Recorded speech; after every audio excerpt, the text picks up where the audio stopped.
প্রিয় শিক্ষার্থীরা, তোমাদের অষ্টম শ্রেণীর গণিত বইয়ের প্রথম অধ্যায়ের আরও একটি নতুন লেকচার নিয়ে হাজির হলাম আমি রবিউল। এই লেকচারে 34 নম্বর এবং 35 নম্বর পৃষ্ঠা নিয়ে আলোচনা করা হবে। তো চলো লেকচার শুরু করা যাক।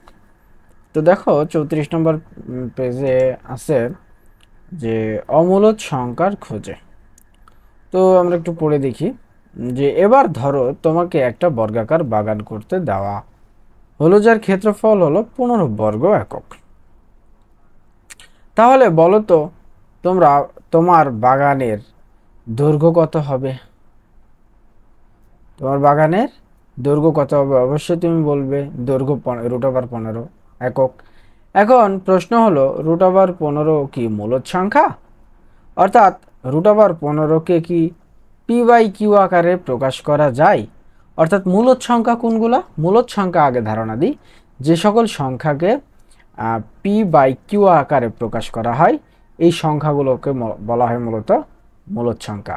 ঠিক আছে, p/q আকারে প্রকাশ করা ছাড়া এই মূলদ সংখ্যা, কিন্তু এখানে শর্ত হলো কিউ কখনো 0 হতে পারবে না, কিউ নট ইকুয়াল 0। এই দুইটা শর্ত যে সংখ্যাগুলো মেনটেন করবে সেই সংখ্যাগুলোকে বলা হবে মূলদ সংখ্যা। সেই সংখ্যাগুলোকে বলা হবে কি মূলদ সংখ্যা। এক হলো p/q আকারে প্রকাশ করতে হবে এবং এই নিচের মানটা অর্থাৎ কিউ এর মানটা কখনো 0 হতে পারবে না। এই দুইটা শর্ত মিললেই তাকে বলা হয় মূলদ সংখ্যা। তো এখন এখানে বলছে দেখো যে এই p/q আকারে প্রকাশ করা যায়। এই প্রশ্নের উত্তর খুঁজতে আমাদেরকে একটু পিথাগোরাসের যুগে চলে যেতে হবে। তো চলো ঘুরে আসি পিথাগোরাসের যুগে থেকে। তাহলে আমরা একটু পেছনে টাইম ট্রাভেলিং করে একটু পেছনে আমরা ফিরে যাই। হ্যাঁ, আমরা একটা রকেট নিব এখন। সেই রকেটে করে আমরা সেই পেছনের দিকে ফিরে যাব। ঠিক আছে, আমরা সামনের দিকে যাব না, সেই রকেটকে নিয়ে আমরা কি করব, পেছনের দিকে যাব। সেটা পিথাগোরাসের যুগে প্রবেশ করব। তো চলো একসঙ্গে প্রবেশ করা যাক। হাতে তোমরা চিপস, পটেটো যেটা খুশি নিতে পারো, কারণ যেতে যেতে অনেক সময় লাগবে, খিদা লাগবে, খাইতে হবে। তো দেখো এই যে এই লোকটা, আমরা অলরেডি চলে আসছি কথা বলার মধ্যে দিয়েই আমরা পিথাগোরাসের যুগে প্রবেশ করে ফেলছি। তোমাদের সকলকে স্বাগত পিথাগোরাসের যুগে। তো এই যে এই লোকটা দেখো, এই লোকের নাম হলো হিপ্পাসাস, তাই না? হিপ্পাসাস এই লোকের নাম।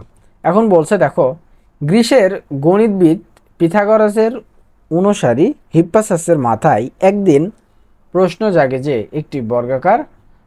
একটি বর্গের বাহুর দৈর্ঘ্য 1 একক। হ্যাঁ, 1 একক, সেটা 1 মিটার বা 1 সেন্টিমিটার বা 1 ইঞ্চি, যা ইচ্ছা হতে পারে।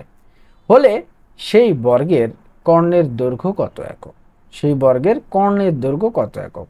যেহেতু বর্গকে কর্ণ বরাবর কেটে অর্ধেক করলে আমরা একটি সমকোণী ত্রিভুজ পাই যার উচ্চতা ও ভূমি পরস্পর, দেখো পরস্পর কি, পরস্পর সমান। তাহলে প্রশ্নটা এভাবে বলা যেতে পারে, 1 একক দৈর্ঘ্যের একটি সমদ্বিবাহু সমকোণী ত্রিভুজের অতিভুজের দৈর্ঘ্য কত একক? তাহলে এখানে আমরা এই যে চিত্রটা দেখতে পাচ্ছি, আমরা এই চিত্রের দিকে একটু না তাকাই, আমরা এখানে একটা চিত্র দিই নতুন করে। কেমন? এখানে আমরা একটা চিত্র আঁকাই নিই, এখানে একটা আমরা চিত্র আঁকাই নেব। আচ্ছা, আমরা এই কর্ণ বরাবর প্রথমে কেটে নেব। এই কর্ণ বরাবর আমরা কেটে নিই। ওকে, তাহলে এই প্রত্যেকটা বাহুর দৈর্ঘ্য আমি দিয়ে দিলাম 1 একক। 1 1 1 1। ঠিক আছে, এই চিত্রের দিকে তাকাবো না, আমরা এই চিত্রটা একটু লক্ষ্য করব। এখন দেখো তো, এই যে মাঝখান বরাবর যদি আমরা কেটে ফেলি, কর্ণ বরাবর কেটে ফেলি, তাহলে আমরা কয়টা ত্রিভুজ পাচ্ছি এখানে বলো তো? এই যে একটা ত্রিভুজ, এই যে একটা ত্রিভুজ, এবং এই ত্রিভুজটা কি ত্রিভুজ বলো তো? সমকোণী ত্রিভুজ। আর সমকোণী ত্রিভুজের কোণের মান কত বলো তো? 90 ডিগ্রি। সমকোণী ত্রিভুজের কোণের মান কত? 90 ডিগ্রি। তাহলে এখানে আমরা লিখবো হলো 90। তাহলে দেখো দুইটা, যখন আমরা কর্ণ বরাবর কাটলাম দুইটা ত্রিভুজ পেলাম, সেটা হলো সমকোণী ত্রিভুজ। এখানে দেখো, এখানে দুই বাহুর যে দৈর্ঘ্য, ঠিক আছে, এই দৈর্ঘ্য কি বলতো সমান না? তাহলে কোন ত্রিভুজের দুই বাহুর দৈর্ঘ্য যদি সমান হয় সেটাকে আমরা কি ত্রিভুজ বলবো বলতো? সমদ্বিবাহু ত্রিভুজ বলবো। যেহেতু এটা দুই বাহুর দৈর্ঘ্য সমান এবং এটা একটা সমকোণী ত্রিভুজ, তাহলে এটাকে একসাথে আমরা বলতে পারি সমদ্বিবাহু সমকোণী ত্রিভুজ। সমদ্বিবাহু সমকোণী ত্রিভুজ। এখন এই যে এটাকে আমরা বলতে পারি দৈর্ঘ্য, সরি, এটাকে আমরা বলি হলো ভূমি, এটাকে বলবো আমরা উচ্চতা বা লম্ব, লম্ব বা উচ্চতা।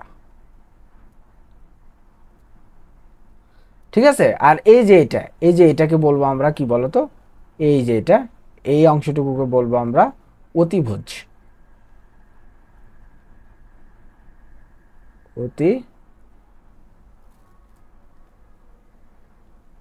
অতিভুজ।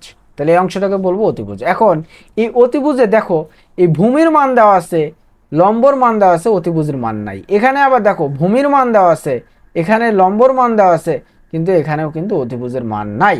যেহেতু এই সবগুলা কিন্তু কি বলতো সমান, তাহলে এখান থেকে এই অতিভুজের মানটা আমাদের কি করে নিতে হবে, এই অতিভুজের মানটা আমাদের বের করে নিতে হবে। আমরা একটু এখানে আবার দাগ দিই, এই অতিভুজের মানটা আমরা কি করতে হবে, আমাদের বের করে নিতে হবে।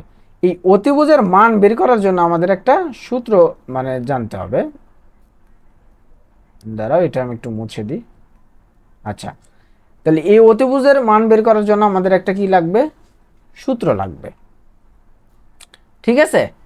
এখন এই সূত্রটা কি দেখো, এই যেখানে যে অতিভুজ স্কয়ার, এই দেখো স্কয়ার সমান সমান ভূমি স্কয়ার প্লাস লম্ব বা উচ্চতা স্কয়ার। এখানে আমরা উচ্চতার জায়গায় আমরা লম্ব লিখতে পারি। তাহলে লম্ব বা উচ্চতা স্কয়ার, ঠিক আছে, লম্ব বা উচ্চতা স্কয়ার তুমি যেটা বলো, এই লম্ব উচ্চতা একই জিনিস। এখন এই উভয় পক্ষে আমি যদি অতিভুজের মান বের করতে চাই, শুধু অতিভুজের মান, তাহলে এই স্কয়ারটা কি করতে হবে, সরাই ফেলতে হবে। তাহলে উভয় পক্ষকে যদি আমরা বর্গমূল করি, কি করি, বর্গমূল, তাহলে কিন্তু আমাদের সরে যায়। তাহলে এই যে 2 আর এই স্কয়ার, এর আগেও তোমাদের আমি শিখাইছি যে এই 2 আর এই স্কয়ার বা তোমরা জানো কাটা যায়। তাহলে এখানে কাটা গেলে থাকে কি বলতো, শুধু থাকে অতিভুজ, শুধু থাকে অতিভুজ। এখানে থাকে হলো রুট ওভার ভূমি স্কয়ার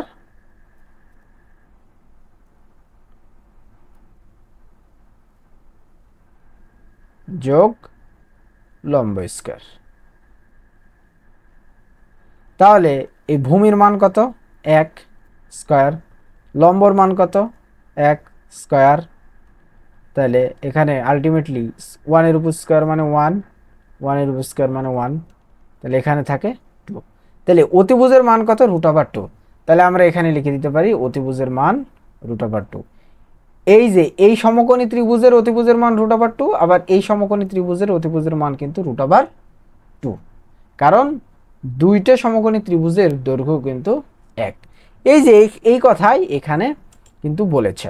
দেখো যে অতিভুজের দৈর্ঘ্য, এই যে এখানে কিন্তু এই সূত্রটা, এখন তোমরা এই জিনিসটা একটু দেখতে পারো, এখানে কিন্তু সেটা কিন্তু বলা আছে যে দেখো রুট ওভার, যেটা আমি ইয়ে করলাম, ভূমির দৈর্ঘ্য স্কয়ার প্লাস উচ্চতার দৈর্ঘ্য স্কয়ার, এখানে 1 1, এই যে রুট ওভার। ঠিক আছে। এই যে এবার যদি তুমি এই চিত্রটার দিকে একটু তাকাও, তাহলে দেখবা এই যে এই মানটা কিন্তু রুট ওভার এটা চলে আসছে। আমি এই চিত্রের দিকে কেন তাকাইতে বলছি জানো, তোমরা কনফিউশন হয়ে যেতে পারো, কারণ এই মানটা দেওয়া আছে আগে থেকেই। এই জন্য এই চিত্রের দিকে তোমাদের আমি কি বলছি, তাকাইতে নিষেধ করছি। এই মানটা আসলে কোথায় থেকে আসলো, কিভাবে আসলো, কেন আসলো, সেই জিনিসটা কিন্তু আমি এই চিত্রের মাধ্যমে তোমাদের কিন্তু বুঝাই দিছি। ঠিক আছে। তো এরপরে দেখো এখানে বলছে যে আর এই দৈর্ঘ্য, হ্যাঁ, কি মূলদ হবে। হিপ্পাসের দাবি ছিল যে এটি মূলদ সংখ্যা নয়, অর্থাৎ রুট ওভার 2কে পি/কিউ আকারে প্রকাশ করা যায় না, এবং তিনি সেটি প্রমাণও করেছিলেন। হিপ্পাসের এই প্রমাণ, হিপ্পাসের মানে এই প্রমাণের মাধ্যমে রুট ওভার 2 এর মতো মূলদ নয় এমন একটি সংখ্যার ব্যাপারে মানুষ প্রথম জানতে পারে। তোমরা প্রমাণের বিষয়ে উপরের শ্রেণীতে জানতে পারো। এই ধরনের সংখ্যাকে মূলদ সংখ্যা বলে। √2 এর মতো তোমার বাগানের দৈর্ঘ্য √15 একটি মূলদ সংখ্যা। কিন্তু তোমরা দেখতে পাচ্ছ এই সংখ্যাগুলো বাস্তব সমস্যা থেকে এসেছে। সুতরাং সুতরাং এরা বাস্তব সংখ্যা। এ ধরনের সংখ্যার মান কত এবং কিভাবে পরিমাপ করা যায় সেটি জানা দরকার। এবং এখানে বলছে দেখো, উল্লেখিত যে স্বাভাবিক সংখ্যার মধ্যে যারা পূর্ণবর্গ, শুধু তাদের বর্গমূল মূলদ সংখ্যা, শুধু পূর্ণবর্গ তাদের বর্গমূল মূলদ সংখ্যা। পূর্ণবর্গ ধরো তুমি যদি 1 এর উপর স্কয়ার দাও তাহলে হয় 1, 2 এর উপর স্কয়ার দিলে হয় 4, এরপরে তুমি যদি 3 এর উপর স্কয়ার দাও তাহলে হয় হলো 9, এরপরে তুমি 4 এর উপর স্কয়ার দাও হবে 16, এরপরে 5 এর উপর স্কয়ার দাও হবে কত? 25। তাহলে দেখো এই যে পূর্ণবর্গ, এই পূর্ণবর্গ, শুধু পূর্ণবর্গ তাদের বর্গমূল মূলদ সংখ্যা হবে, এবং যারা পূর্ণবর্গ নয় তাদের বর্গমূল অমূলদ সংখ্যা। তাহলে পূর্ণবর্গ এই 1, তারপরে 2, 3, 4, 5 এগুলো হলো পূর্ণবর্গ, মানে পূর্ণবর্গ মানে পূর্ণ সংখ্যা। এদের এই যে দেখো এই পূর্ণবর্গর জন্য কত আসছে বলো তো? পূর্ণবর্গ 9, 16, 25। তাহলে দেখো এদের আবার বর্গমূল করলে যে সংখ্যাটা পাওয়া যাবে সেই সংখ্যা হলো কি বলতো? মূলদ সংখ্যা। অর্থাৎ ধরো এখানে ফল আসছে এই যে 2 এর উপরে যখন তুমি বর্গ করছো, বা এটা তো পূর্ণবর্গ তাই না, 2 এটা হলো পূর্ণবর্গ, তাহলে এটার ফলাফল কত আসছে? এটার ফলাফল আসছে 4। তাহলে 4 এর উপর তুমি রুট দাও, কত আসে বলো তো? 2। তাহলে এটা একটা কি সংখ্যা? মূলদ সংখ্যা। এরপরে আবার √25 কত হয়? 5। আর এই সংখ্যা বাদ দিয়ে যারা আছে, যারা পূর্ণবর্গ নয় তাদের বর্গমূল অমূলদ সংখ্যা। আবার বলছে সাধারণভাবে বলা যায় যে বাস্তব সংখ্যার জগৎ থেকে সকল মূলদ সংখ্যা সরিয়ে নিলে যা অবশিষ্ট থাকবে তাই হলো অমূলদ সংখ্যা। তো আশা করি এই লেকচারটি তোমাদের অনেক হেল্প করবে। ধন্যবাদ সবাইকে।